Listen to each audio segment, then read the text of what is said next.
Istri baru mantan suamiku pamer harta dan ngaku-ngaku sebagai CEO di tempat kerja. Ku buat mereka kaget saat aku tunjukkan ID cardku yang pemilik perusahaan itu. Ku permalukan mereka tepat di depan semua karyawan dan keluarga besarnya. Assalamualaikum warahmatullahi wabarakatuh. Selamat datang di LA Stories. Di balik senyuman ada air mata yang tak terlihat. Di balik tawa, ada kisah yang tak pernah diceritakan. Ini adalah LA Stories, tempat di mana kisah nyata jadi pelajaran, dan luka hati jadi kekuatan. Setiap cerita di sini bukan sekadar drama, tapi potongan hidup yang bisa jadi cermin untuk kita semua. Siapkan hatimu, karena apa yang kamu dengar bisa mengubah cara pandangmu selamanya. Ini bukan sekadar cerita. Ini adalah kenyataan yang belum tentu sanggup kamu jalani.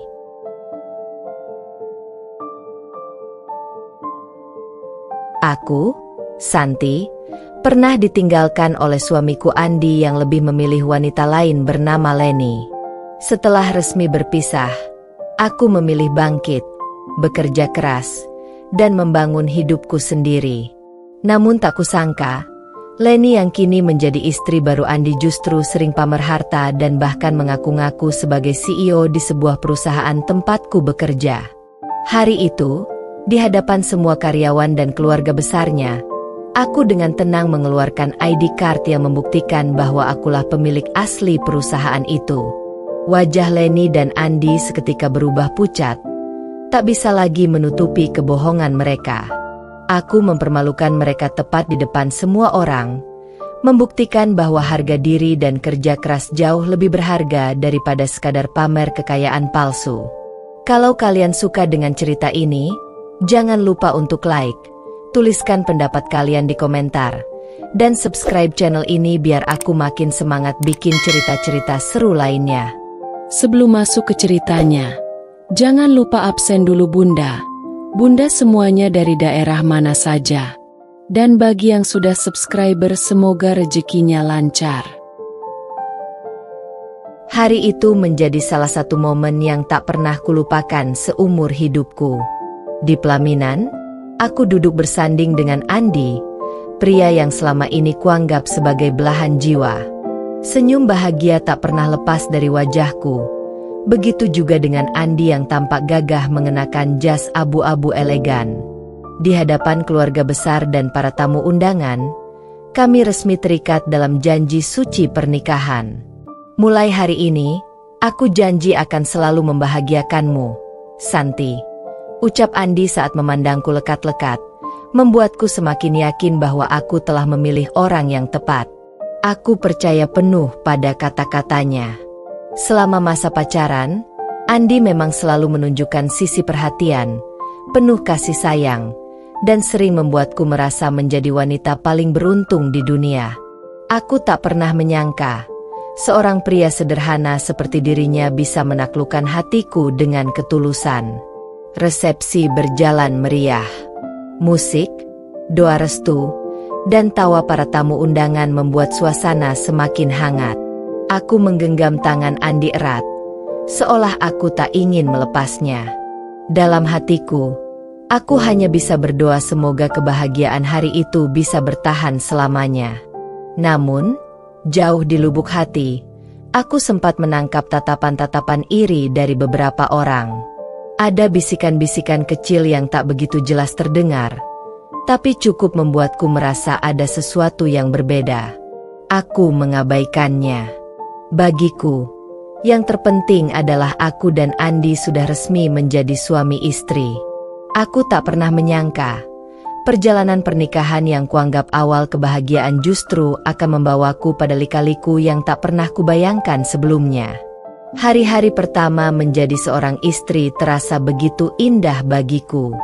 Aku dan Andi tinggal di rumah kecil yang baru kami tempati, hasil tabungan bersama sejak masih pacaran. Meski sederhana, bagiku rumah itu terasa seperti istana. Dindingnya yang baru dicat putih, jendela dengan gorden biru muda, serta perabotan yang kami beli satu persatu dengan penuh perjuangan, semuanya membuatku merasa bangga.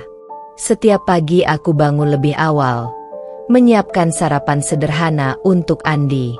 Nasi goreng, telur dadar, atau sekadar roti dengan olesan selai. Aku tersenyum puas ketika melihat Andi makan dengan lahap. Enak sekali. Sayang, kamu memang istri idaman, ucapnya sambil menggenggam tanganku. Aku hanya bisa tersipu malu. Rasanya seperti mimpi. Pria yang dulu hanya kukenal sebagai teman kantor kini sudah resmi menjadi pendamping hidupku.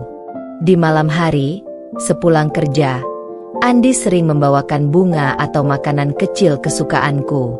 Kadang ia mengajakku berjalan-jalan di taman dekat rumah, hanya untuk menghabiskan waktu berdua. Semua itu membuatku semakin yakin bahwa aku sudah menemukan kebahagiaan sejati. Kami pun sering membicarakan masa depan, tentang rencana punya anak, menabung untuk membeli mobil, hingga impian liburan ke luar negeri. Aku menatap wajah Andi penuh keyakinan, membayangkan betapa indahnya perjalanan hidup kami nanti. Namun, seiring berjalannya waktu, aku mulai menyadari ada hal-hal kecil yang berbeda. Sesekali Andi pulang larut malam dengan alasan lembur. Padahal dulu ia selalu berusaha pulang tepat waktu. Kadang aku menemukan ponselnya berbunyi, tapi ia buru-buru mengangkatnya jauh dariku, seolah tak ingin aku mendengar percakapan itu. Aku mencoba menepis kecurigaan. Mungkin dia memang benar-benar sibuk, pikirku.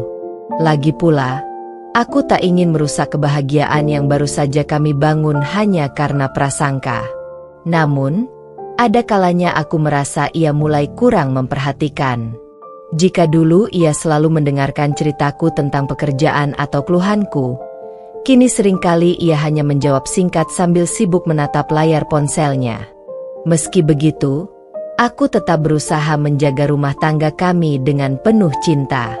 Aku tak pernah lupa menyiapkan makanannya, merapikan rumah, dan menyambutnya pulang dengan senyuman. Aku yakin, semua itu hanya fase sesaat, dan kami akan kembali seperti dulu. Aku tidak tahu bahwa retakan kecil itu kelak akan menjadi jurang besar yang memisahkan kami. Tapi saat itu, aku hanya seorang istri yang masih percaya penuh pada janji suci pernikahan, berharap cinta bisa mengalahkan segalanya. Hari-hari yang dulu manis perlahan berubah menjadi asing. Aku mulai merasakan jarak antara aku dan Andi, jarak yang bukan hanya sekadar ruang, tapi juga hati. Andi semakin sering pulang larut malam dengan alasan pekerjaan. Jika dulu aku selalu menunggu dengan penuh semangat, kini aku lebih sering duduk sendirian di ruang tamu, menatap pintu yang tak kunjung terbuka. Aku menyiapkan makan malam hangat di meja, namun seringkali hanya berakhir dingin tanpa tersentuh. Maaf, sayang. Aku sudah makan di luar bersama teman kantor, ucap Andi suatu malam, saat aku mencoba mengingatkannya tentang makanan yang sudah kusiapkan.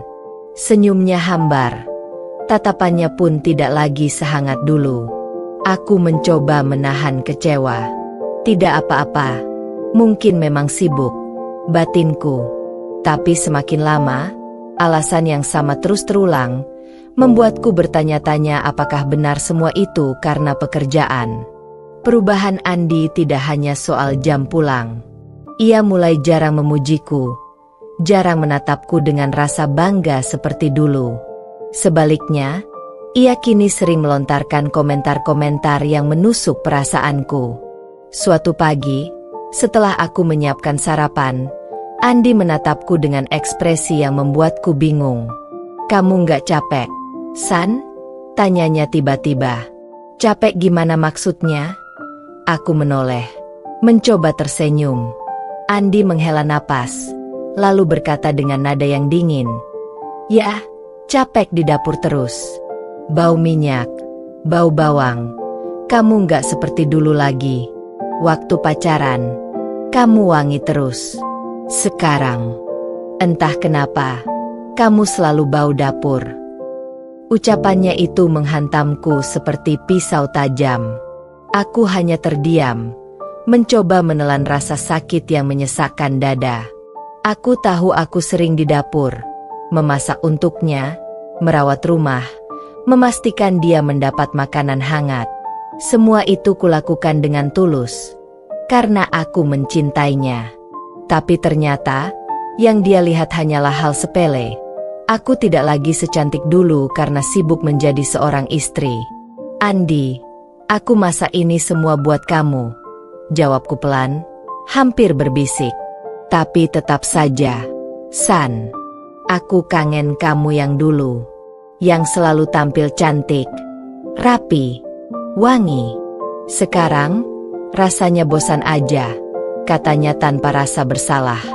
Air mataku hampir jatuh. Tapi aku menahannya. Aku tidak ingin terlihat lemah di depannya. Aku tersenyum getir, lalu berkata, "Baiklah, aku akan coba lebih memperhatikan diriku." Sejak saat itu, aku mulai merasa tak lagi cukup bagi Andi. Aku mencoba memakai parfum lebih sering, berdandan meski hanya di rumah, tapi rasanya semua itu tak mengubah sikapnya. Ia tetap dingin, tetap menjauh. Malam-malamku penuh dengan pikiran. Aku bertanya pada diriku sendiri, apakah aku sudah gagal menjadi istri yang baik? Apakah cintaku sudah tidak lagi berarti? Namun, jauh di dalam hati, aku tahu bahwa masalahnya bukan hanya soal bau dapur, seperti yang ia katakan. Ada sesuatu yang lebih besar, sesuatu yang Andi sembunyikan dariku. Dan aku hanya tinggal menunggu waktu, sampai rahasia itu terbuka dengan sendirinya. Perubahan Andi semakin sulit kuabaikan. Jika dulu ia pulang dengan membawa senyuman, kini ia lebih sering datang dengan wajah lelah dan sikap dingin. Aku berusaha memahami, meyakinkan diri bahwa semua itu hanya karena tekanan pekerjaan. Tapi perlahan, kata-katanya mulai menusuk lebih dalam. Suatu malam, saat aku menyajikan makan malam, Andi menatap piring di depannya dengan ekspresi tidak puas. "San, kamu nggak bosan masak yang gitu-gitu aja? Lihat tuh, istri temenku, setiap hari bisa nyajikan makanan yang bervariasi. Nggak cuma nasi goreng atau sayur sop begini." Aku terdiam. Hatiku seperti diremas. Aku tahu aku bukan koki hebat, tapi aku selalu berusaha menyiapkan makanan terbaik dari apa yang ada. "Aku akan coba belajar resep baru," jawabku lirih. Beberapa hari kemudian, saat kami pergi ke pesta pernikahan teman kantor, aku mendengar lagi perbandingan yang membuat dadaku sesak. "Kamu lihat enggak, San? Istrinya Ardi cantik sekali. Dia bisa jaga penampilan meski sudah punya anak 2. Kamu, ya, kamu terlalu sibuk di dapur sampai lupa sama dirimu sendiri," bisiknya saat kami duduk di meja tamu. Aku menunduk, berusaha menahan air mata. Kata-kata Andi bukan lagi sekadar kritik, tapi seperti pisau yang terus menggores kepercayaanku pada diri sendiri. Dan di tengah semua itu, sosok Leni mulai muncul dalam kehidupanku. Awalnya, aku tak curiga. Leni adalah rekan kerja Andi, perempuan yang cukup ramah setiap kali aku ikut datang ke acara kantor. Ia selalu menyapaku dengan senyum manis, menanyakan kabar, bahkan memujiku sebagai istri yang baik. Tapi aku tak pernah tahu, di balik senyumnya ada niat yang perlahan-lahan meruntuhkan rumah tanggaku. Aku mulai sering mendengar nama Leni dari mulut Andi. "San, Leni tuh pinter banget. Ya, di kantor dia bisa handle banyak hal. Cantik lagi. Kalau presentasi, semua orang terpesona. Atau waktu makan siang, Leni tuh bisa banget bikin suasana rame. Kamu harus lihat deh, seru banget." Awalnya aku mencoba tersenyum, tapi lama-kelamaan aku sadar, Andi menyebut nama Leni terlalu sering. Ada kekaguman di matanya setiap kali membicarakan perempuan itu, kekaguman yang sudah jarang sekali ia tunjukkan padaku. Puncaknya terjadi satu malam ketika aku bertanya dengan hati-hati, "Andi, kamu kenapa akhir-akhir ini sering banget cerita soal Leni? Apa ada sesuatu yang belum kamu bilang ke aku?" Ia terdiam sejenak, lalu menghela napas panjang. "Kamu jangan berpikir macam-macam, San. Aku cuma kagum sama dia. Leni itu sosok wanita yang tahu cara menjaga diri. Nggak seperti kamu yang sekarang selalu bau dapur." Ucapannya membuat dadaku terasa sesak. Rasanya dunia runtuh saat itu juga. Aku ingin berteriak, ingin marah, tapi aku hanya bisa menatapnya dengan mata berkaca-kaca. Aku mulai sadar, retakan kecil yang dulu kuanggap bisa diperbaiki kini sudah berubah menjadi jurang besar. Jurang yang memisahkan aku dari pria yang dulu bersumpah akan selalu membahagiakanku. Dan di sisi lain jurang itu, ada sosok perempuan bernama Leni yang perlahan mulai merebut tempatku. Aku tidak tahu bagaimana harus menghadapi semua ini. Yang ku tahu, badai besar akan segera datang menghancurkan rumah tangga yang dulu kuanggap sempurna. Hari-hari terasa semakin berat bagiku. Aku masih berusaha bertahan, mencoba menjaga rumah tangga yang retak. Tapi semakin aku berusaha, semakin aku merasakan jarak yang tak lagi bisa dijangkau. Andi semakin dingin. Panggilan sayang yang dulu hangat kini jarang sekali. Hari-hari terasa semakin berat bagiku. Aku masih berusaha bertahan, mencoba menjaga rumah tangga yang retak. Tapi semakin aku berusaha, semakin aku merasakan jarak yang tak lagi bisa dijangkau. Andi semakin dingin. Panggilan sayang yang dulu hangat kini jarang sekali keluar dari bibirnya. Tatapan lembut itu sudah hilang, terganti dengan wajah yang selalu gelisah, seolah menunggu sesuatu yang lebih penting dariku.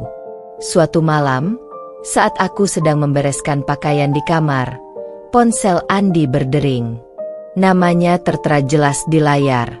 Leni. Aku mematung. Ada getaran aneh di dadaku. Selama ini aku hanya menebak-nebak, tapi kini bukti itu terpampang nyata di hadapanku. Aku ingin menjawab panggilan itu, tapi langkahku terhenti saat Andi tiba-tiba masuk ke kamar dan dengan cepat meraih ponselnya. "Kenapa kamu pegang HP-ku?" tanyanya ketus. "Maaf, tadi bunyi. Aku kira penting," jawabku pelan, berusaha menahan gemetar. Andi menatapku tajam, lalu berkata dingin, "Jangan pernah usik urusan kantor. Itu telepon penting." Aku hanya bisa menunduk.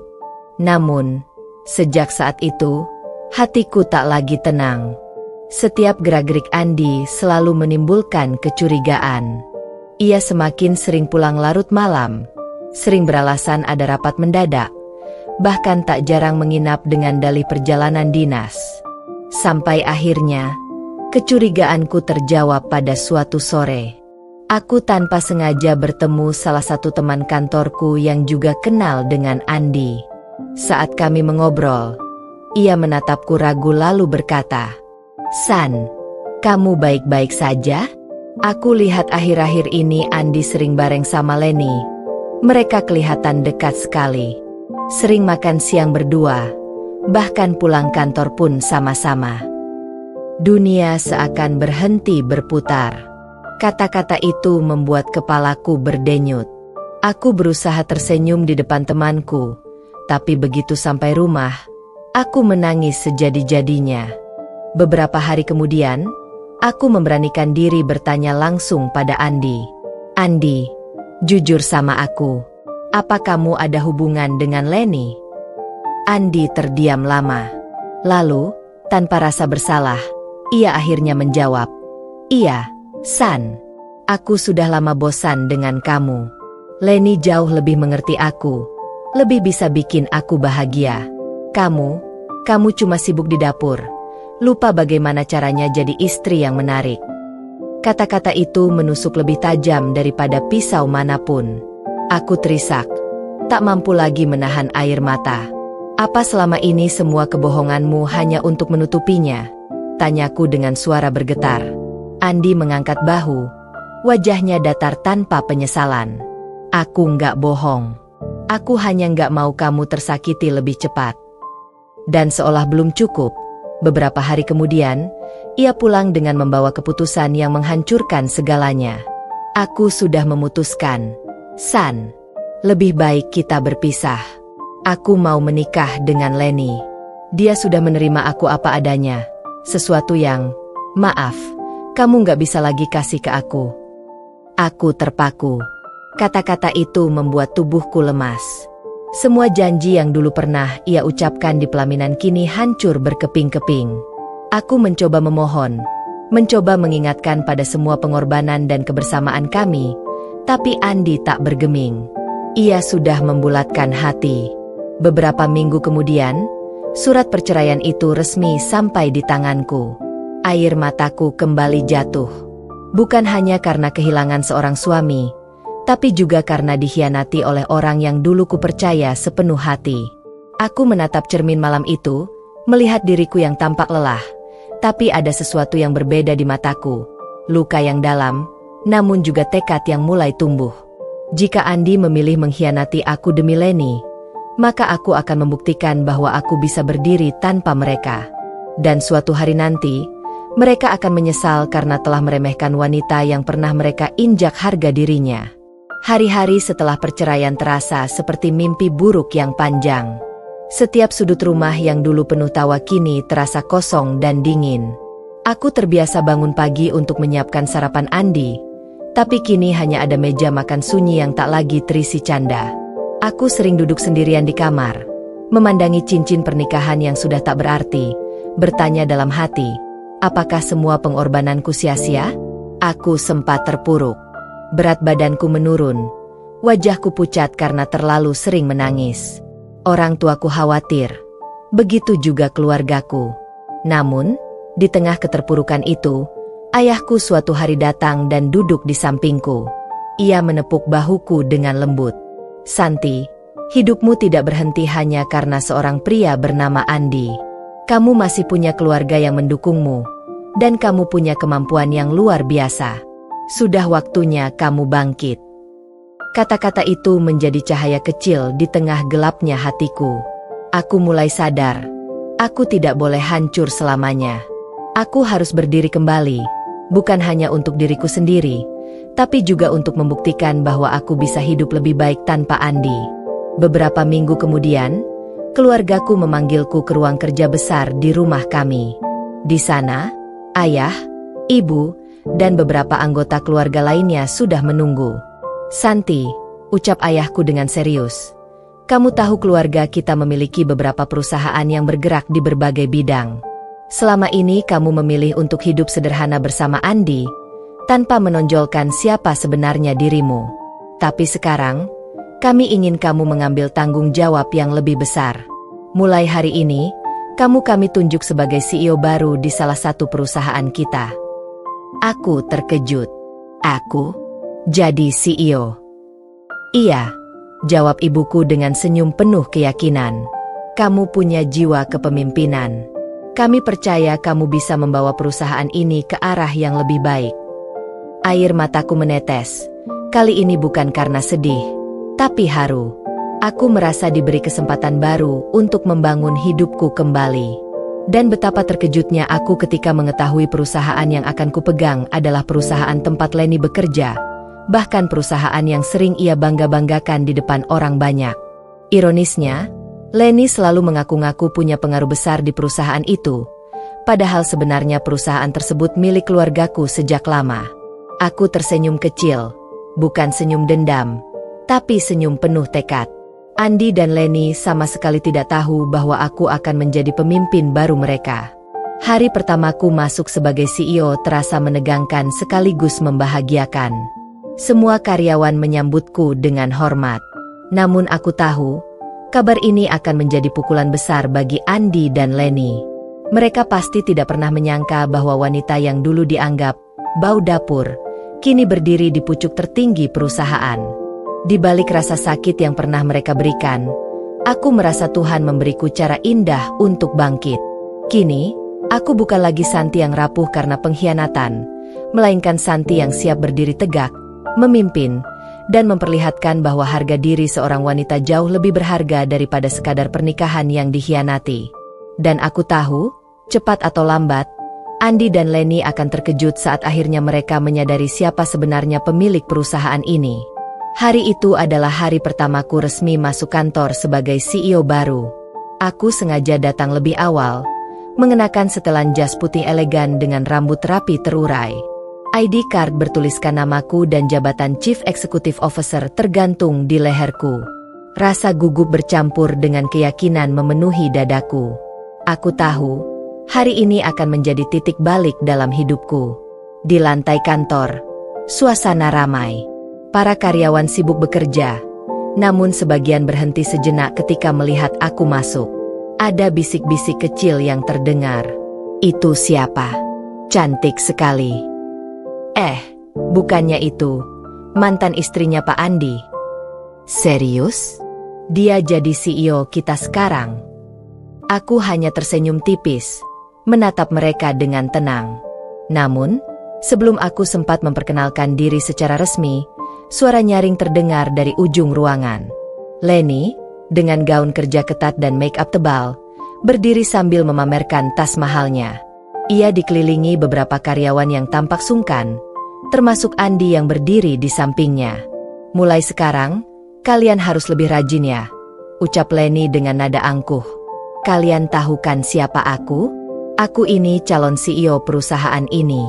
Semua keputusan besar ada di tanganku. Jadi jangan macam-macam. Beberapa karyawan hanya saling pandang. Jelas mereka tahu Leni bukan siapa-siapa, tapi tidak ada yang berani membantah. Andi sendiri hanya tersenyum kaku, seolah mendukung kebohongan istrinya. Aku berdiri tak jauh dari mereka, menyaksikan adegan itu dengan hati yang campur aduk. Rasanya ingin tertawa, tapi aku memilih menunggu momen yang tepat. Tak lama kemudian, salah satu manajer senior datang dan berdiri di depan semua orang. Mohon perhatian. Hari ini, kita akan menyambut CEO baru perusahaan. Beliau akan memimpin kita ke depan. Silakan beri tepuk tangan untuk Ibu Santi. Seketika ruangan hening. Semua kepala menoleh ke arahku. Aku melangkah maju dengan percaya diri. Senyum tipis mengembang di bibirku. Langkahku mantap. Setiap derap sepatu terdengar jelas, memecah keheningan itu. Mata Leni melebar. Wajahnya memucat. Andi terkejut setengah mati. Nyaris tak percaya dengan apa yang dilihatnya. Santi? Ucapnya terbata. Aku menatapnya sekilas, lalu menatap semua karyawan. Selamat pagi semuanya. Mulai hari ini, saya yang akan memimpin perusahaan ini. Saya percaya, dengan kerjasama kita, perusahaan ini akan melangkah lebih maju. Tepuk tangan meriah terdengar, memenuhi ruangan. Para karyawan tampak lega, seolah kebohongan Leni akhirnya menemukan jawabannya. Aku kemudian mengeluarkan ID card dari balik jas, mengangkatnya agar semua orang bisa melihat. Tulisan CEO Santi Pratama tertera jelas di sana. Inilah bukti resmi jabatan saya. Jadi, kalau ada yang selama ini mengaku-ngaku sebagai CEO, aku menoleh tepat ke arah Leni, harap bisa berhenti mempermalukan diri sendiri. Wajah Leni merah padam. Bibirnya bergetar, tak mampu membalas kata-kataku. Andi berdiri kaku di sampingnya, tak sanggup menatap mataku. Beberapa karyawan berbisik-bisik sambil menahan tawa. Ada yang jelas-jelas menunjukkan ekspresi puas melihat Leni dipermalukan.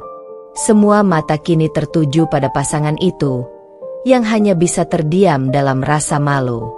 Aku melanjutkan dengan suara tegas. Mulai hari ini, semua karyawan bekerja di bawah kepemimpinan saya. Saya tidak peduli siapa keluarga kalian, siapa pasangan kalian. Yang saya hargai hanyalah kerja keras dan kejujuran. Jadi, jangan coba-coba bermain-main dengan jabatan atau kebohongan. Suasana meledak dengan tepuk tangan lagi.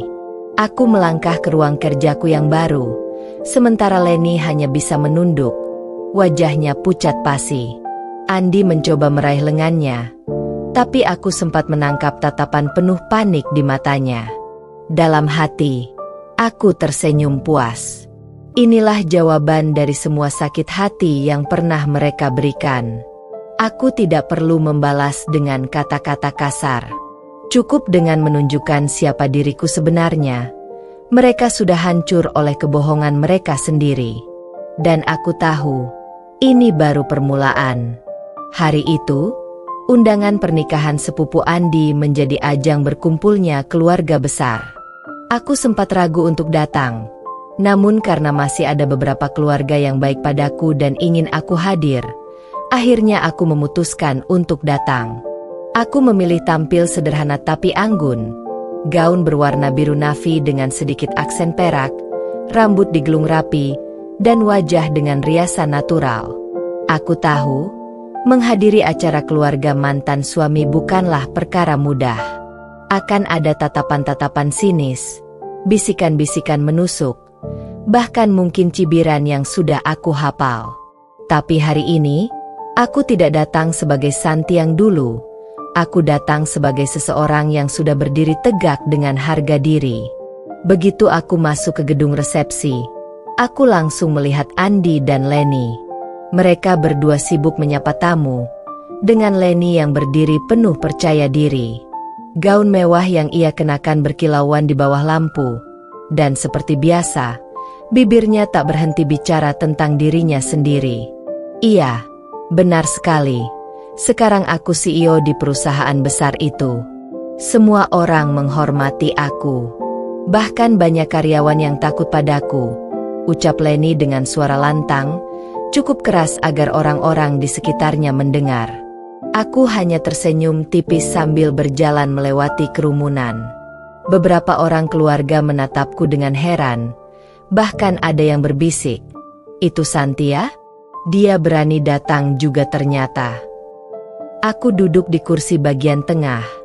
Tidak terlalu depan tapi juga tidak bersembunyi.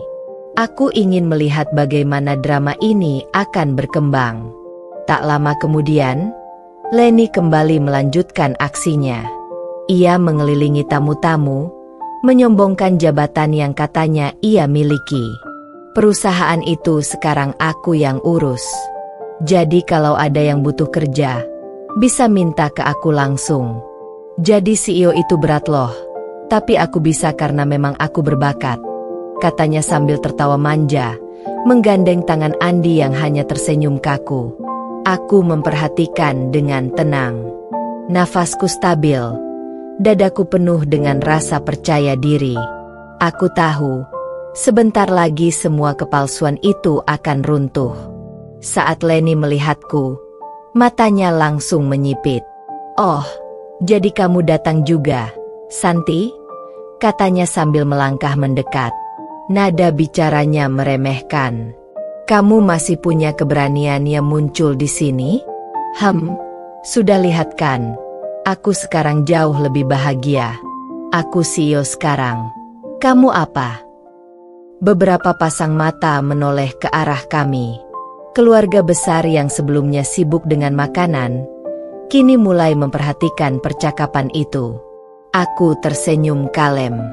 Aku hanya datang untuk menghormati undangan, tidak lebih.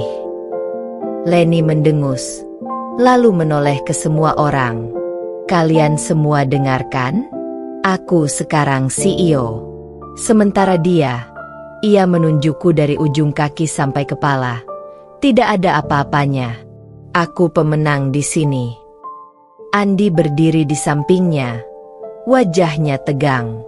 Aku tahu, di balik sorot matanya, ia sebenarnya tidak nyaman dengan cara Leni memamerkan diri.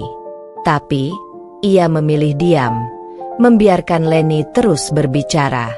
Aku menarik napas pelan, lalu mengeluarkan dompet kecilku. Dari dalamnya, aku mengeluarkan sebuah kartu. ID card dengan logo perusahaan besar itu, dengan jelas tertulis nama dan jabatanku, CEO.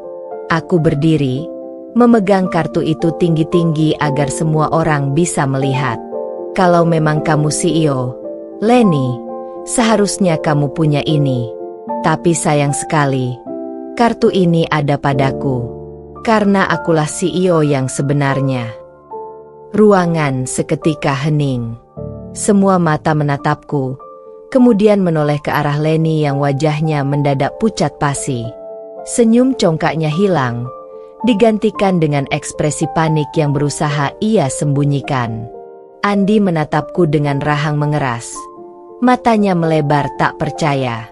Santi, jadi kamu?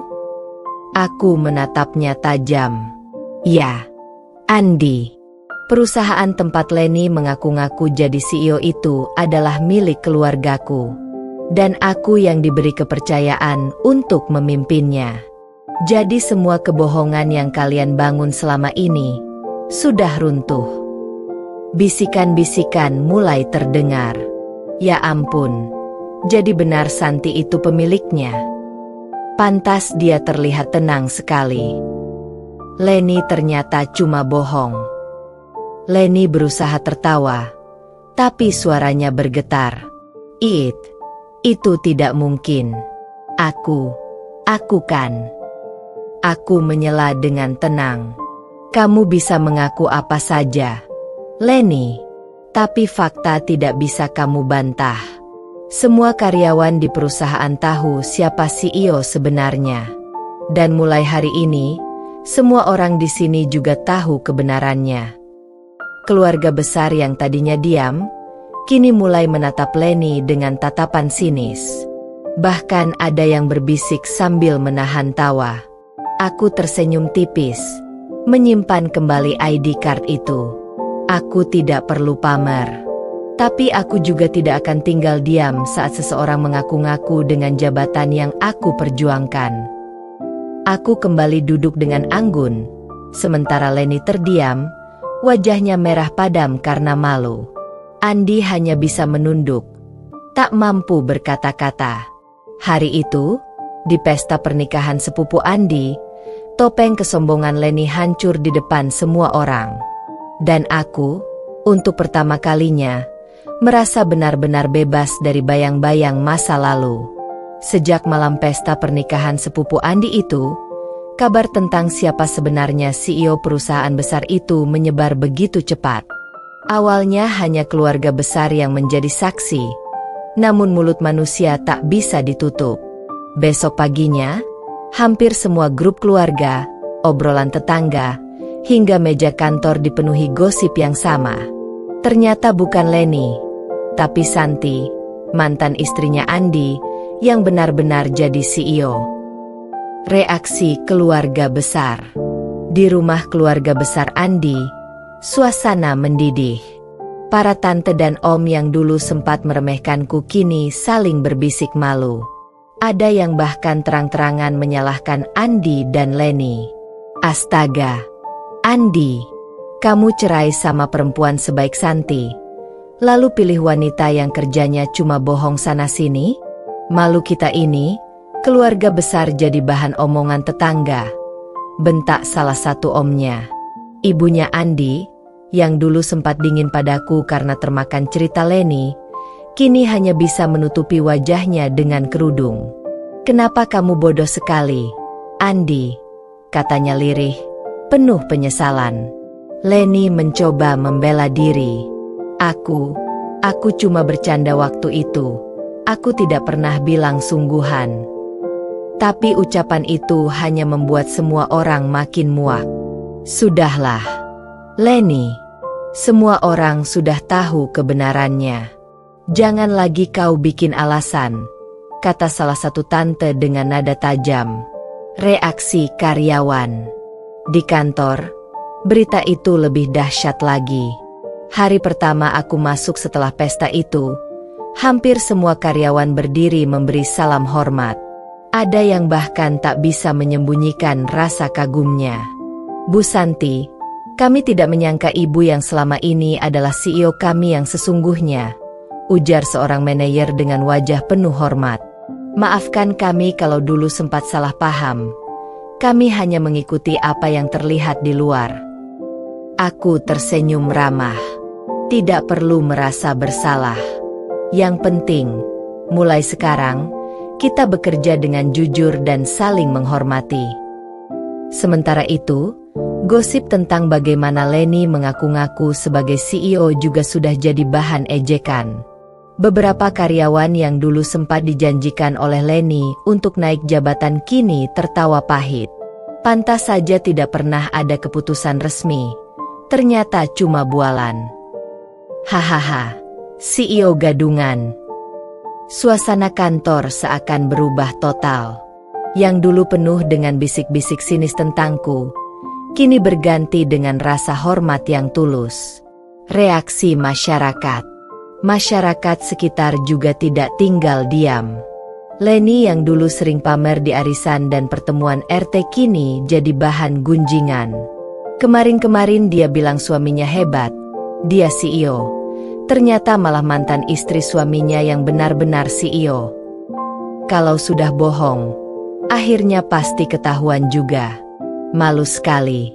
Ya ampun. Di pasar, di warung kopi, di salon, nama Leni jadi bahan cerita. Bahkan ada yang terang-terangan menertawakan ketika ia lewat. Leni yang biasanya berjalan dengan dagu terangkat kini lebih sering menunduk, takut bertemu tatapan orang-orang.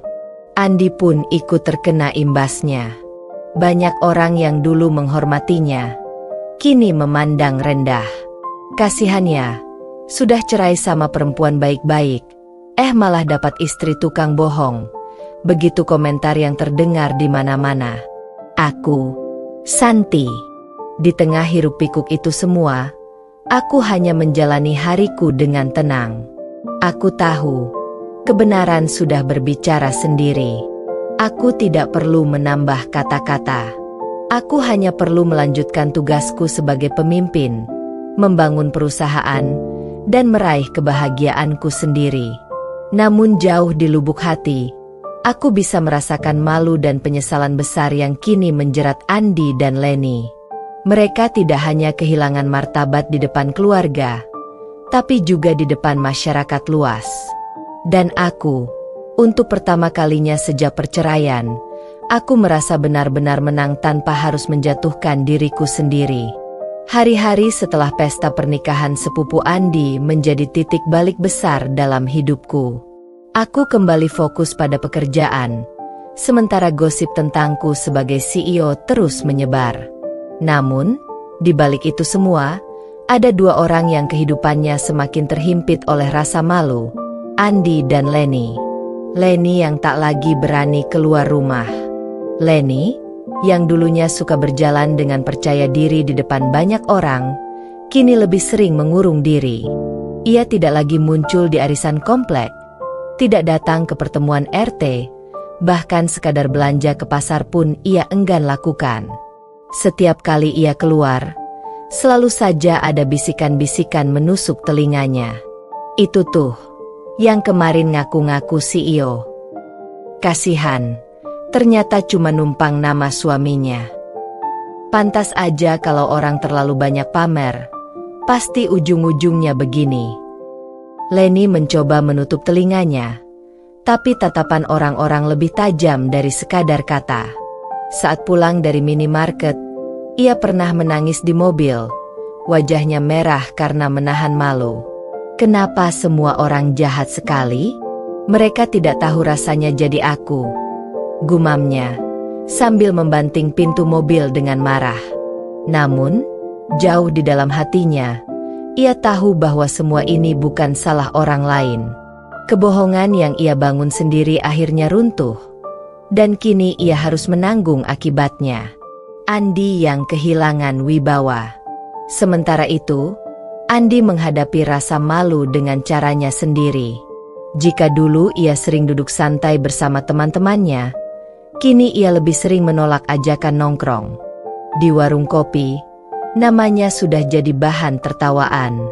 Andi, katanya istrimu CEO, kok kemarin di pesta malah Santi yang keluarin ID card? Hahaha, jadi kamu ini suaminya CEO gadungan ya?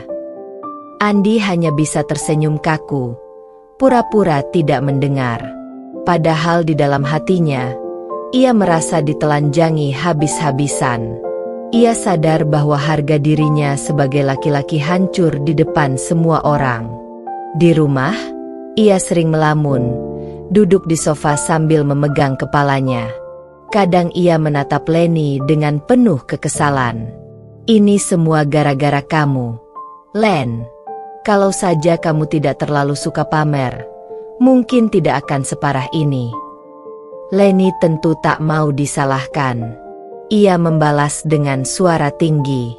Oh, jadi sekarang aku yang salah?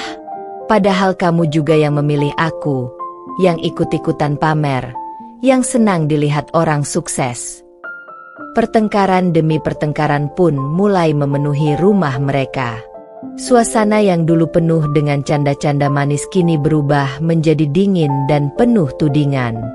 Keluarga yang ikut malu. Keluarga besar Andi juga tak bisa lagi membela mereka. Om dan tante yang dulu suka menyanjung Leni kini memilih diam. Bahkan ada yang terang-terangan menghindar. Dalam sebuah acara keluarga kecil, Leni mencoba menyapa, tapi tak ada yang menyambut dengan hangat. Mereka hanya memberi senyum hambar, lalu sibuk dengan urusan masing-masing. Kalau sudah bikin malu keluarga begini, siapa yang bisa membela? Bisik salah satu sepupu Andi. Andi pun hanya bisa menunduk, merasa dirinya tidak lagi punya tempat di tengah keluarga besarnya sendiri. Aku, Santi. Dari jauh, aku melihat semua itu. Bukan dengan rasa dendam atau kepuasan semata, tapi lebih kepada pembelajaran. Hidup ini memang selalu memberikan konsekuensi. Andi dan Leni memilih jalan penuh kebohongan dan kesombongan, maka kini mereka harus menghadapi akibatnya. Aku sendiri sudah mantap untuk melangkah maju. Mereka boleh saja hancur dalam rasa malu, tapi aku tidak akan ikut terjebak di dalamnya. Aku punya jalan sendiri, jalan yang jauh lebih berharga daripada sekadar balas dendam. Hari itu, untuk pertama kalinya aku benar-benar sadar. Mereka malu karena perbuatan mereka sendiri. Sedangkan aku berdiri tegak karena kebenaran. Hari-hari yang kujalani setelah semua kebohongan terbongkar terasa lebih tenang. Aku kembali fokus mengurus perusahaan, memperbaiki sistem yang sempat kacau karena ulah Leni, dan membangun kepercayaan karyawan. Hidupku mulai stabil, bahkan perlahan menemukan kembali kebahagiaan kecil yang dulu sempat hilang.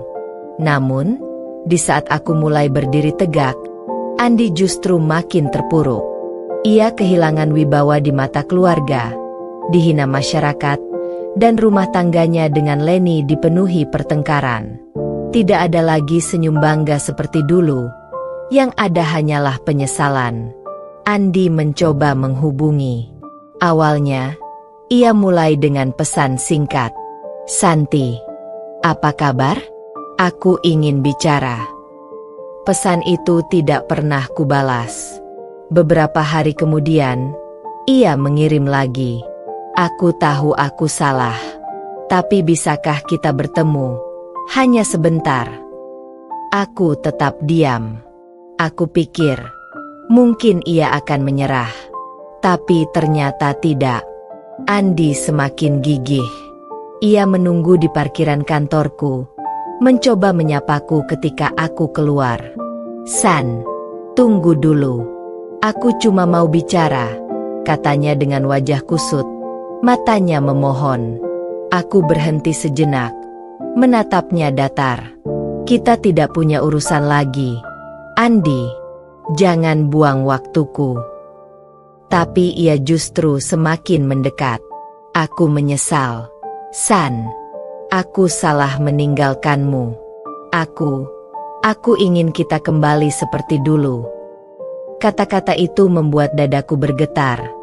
Tapi bukan karena rindu, melainkan karena betapa kecilnya nilai Andi di mataku sekarang. Pertemuan di kafe.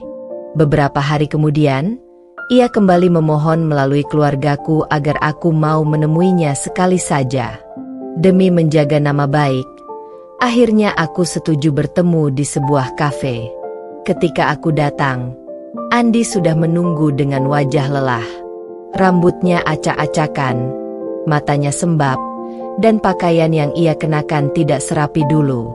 Seakan seluruh beban hidup menekan pundaknya. "Terima kasih sudah mau datang," katanya pelan. "Aku hanya duduk dengan tenang.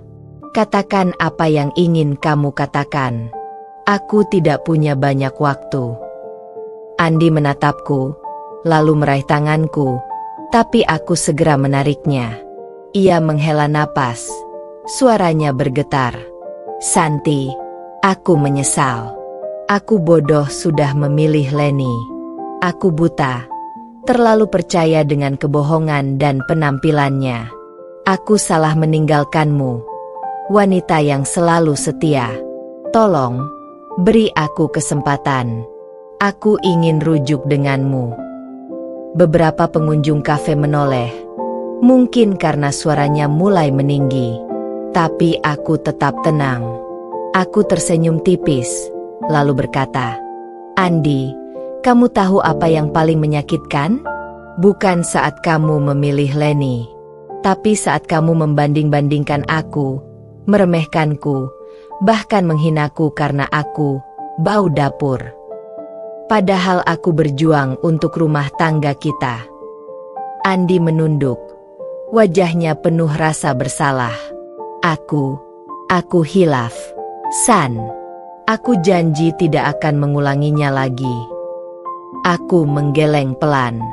"Andi, luka yang kamu buat terlalu dalam.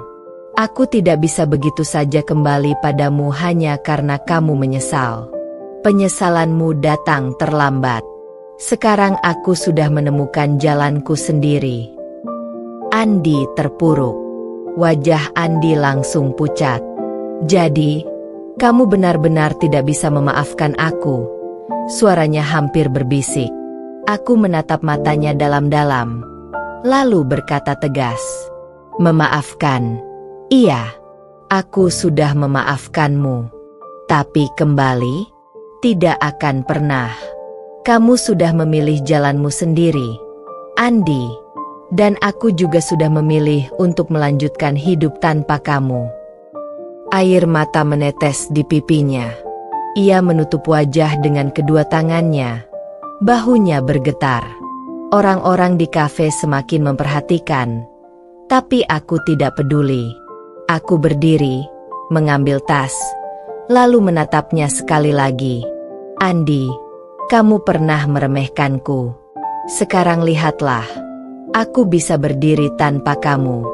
Dan aku tidak akan pernah kembali ke masa lalu." Aku melangkah pergi, meninggalkan Andi yang terpuruk di meja itu, sendirian dengan penyesalannya. Santi.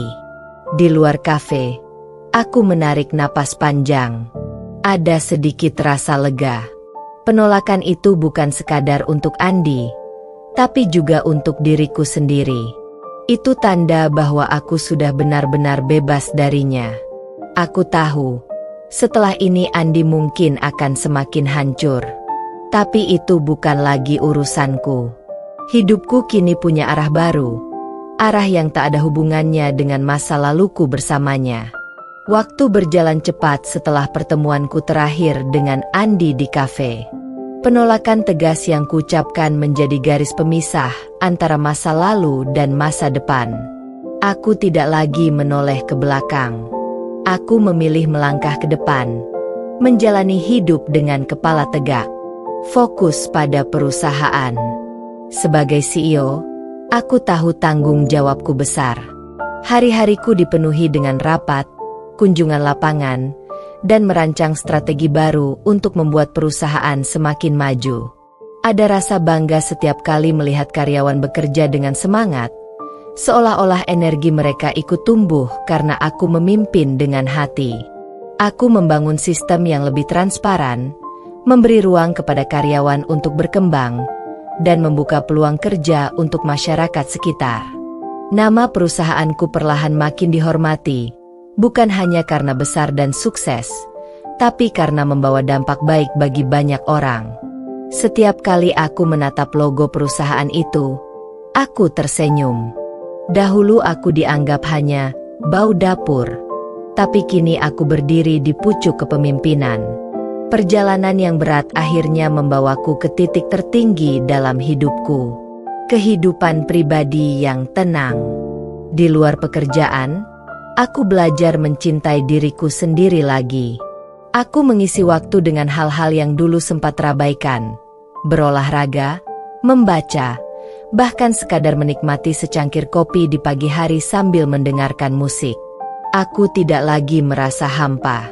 Aku sadar, kebahagiaan tidak selalu datang dari pasangan, melainkan dari kemampuan kita untuk berdamai dengan diri sendiri. Dan aku sudah menemukannya. Ada beberapa pria yang mencoba mendekat, tapi aku tidak terburu-buru. Untuk saat ini, cintaku yang paling besar adalah pada diriku sendiri dan masa depan yang sedang kubangun. Andi dan Leni dalam bayang-bayang masa lalu.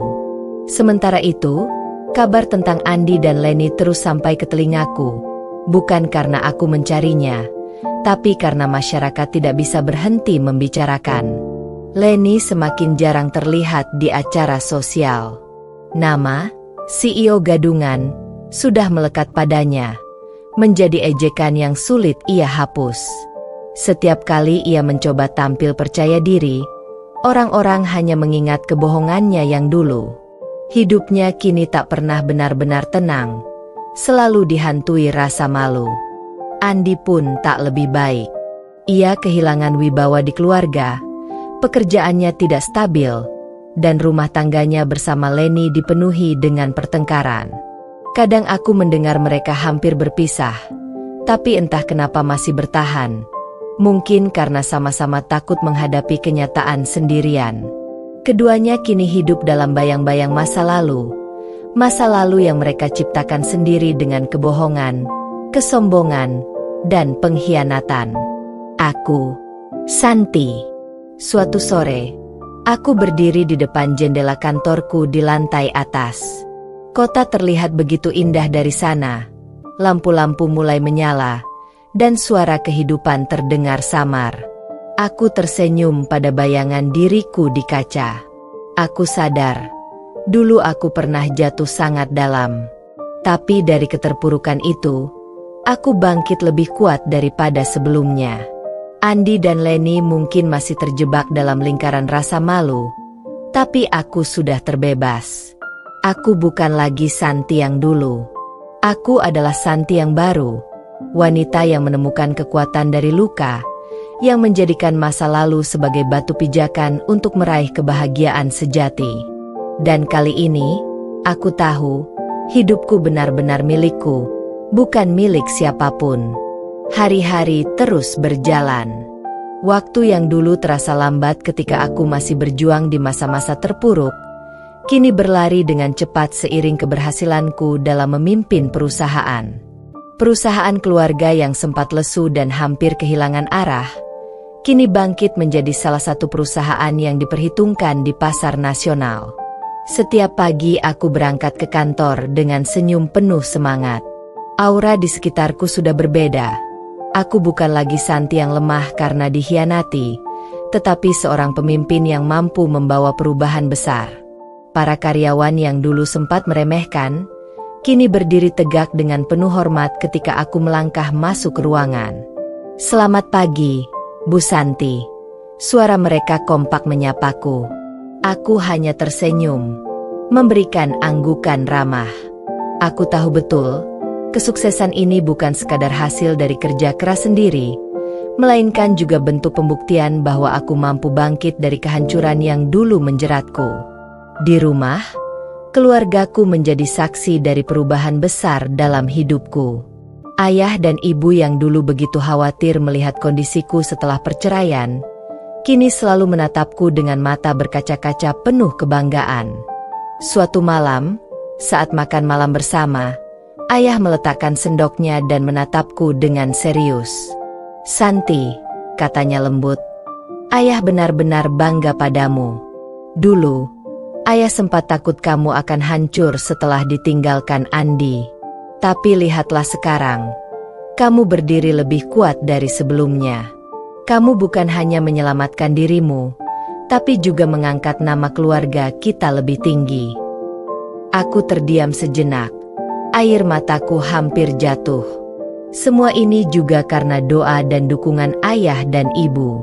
Kalau dulu aku sendirian, mungkin aku sudah benar-benar jatuh. Ibu menggenggam tanganku erat. Nak, kamu telah membuktikan bahwa luka bisa jadi sumber kekuatan. Kami bangga punya anak perempuan sepertimu. Malam itu, aku merasakan kehangatan yang sulit digambarkan dengan kata-kata. Rasa bangga dan cinta dari keluarga membuat semua lelahku terasa terbayar lunas. Di luar sana, nama perusahaanku semakin harum. Media mulai meliput keberhasilanku sebagai CEO muda yang mampu menyelamatkan perusahaan dari keterpurukan. Artikel-artikel bermunculan dengan judul besar, "Santi, CEO wanita yang bangkit dari luka menjadi inspirasi bisnis." Bahkan beberapa kali aku diundang untuk menjadi pembicara di seminar bisnis. Di hadapan ratusan orang, aku menceritakan kisahku tanpa rasa malu. Aku tidak lagi melihat pengkhianatan Andi dan Leni sebagai aib, melainkan sebagai titik balik yang menjadikanku lebih tangguh. Jangan pernah biarkan rasa sakit menghentikan langkah kalian, ucapku dalam salah satu seminar. Suaraku tegas. Rasa sakit itu bisa menjadi bensin untuk terus melaju, asalkan kalian mau berdiri dan melangkah lagi. Sorakan tepuk tangan membahana membuatku semakin yakin bahwa aku memang berada di jalur yang benar. Sementara itu, aku mendengar kabar bahwa Andi dan Leni masih hidup dalam bayang-bayang masa lalu. Mereka malu, tak lagi punya muka di hadapan keluarga maupun masyarakat. Bisnis kecil-kecilan yang mereka jalankan tidak berkembang, dan nama mereka sering jadi bahan bisik-bisik orang. Namun aku tidak lagi peduli. Mereka hanyalah bagian dari masa lalu yang sudah kutinggalkan. Fokusku kini hanya satu, menjalani hidup dengan penuh rasa syukur, membawa perusahaan keluarga semakin maju, dan membanggakan keluargaku. Aku menutup hari itu dengan senyum di wajahku. Dari seorang perempuan yang dulu pernah dijatuhkan, aku telah berubah menjadi sosok yang disegani dan dicintai. Dan yang paling indah, aku tahu keluarga selalu ada di belakangku, mendukung setiap langkahku. Kini aku benar-benar yakin, inilah kebahagiaanku yang sesungguhnya.